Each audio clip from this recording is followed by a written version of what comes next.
Hey guys, and welcome back to this channel. In this video I'll be showing you guys what you can do to stop CapCut PC from lagging while you're editing your videos. And to do that, you are going to simply not select on anything. If you're selected on a clip, just select like your timeline here.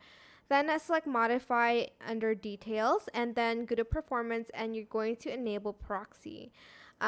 So you have the 720p and 540p. I suggest you selecting the 540p resolution because it's going to convert the material to the resolution, but it's only going to convert it so that your editing will not like lag, I guess. It's not going to export it in that format. So just make sure you do that first, and then you're going to basically just press save once you're done enabling the proxy, and hopefully you won't lag anymore. And that's it. Hope this tutorial was helpful for you guys. Don't forget to like, comment, share, and also subscribe to this channel if you haven't done that already. If you have any questions, just leave it in the comment section down below, and I will try my best to answer them all for you guys.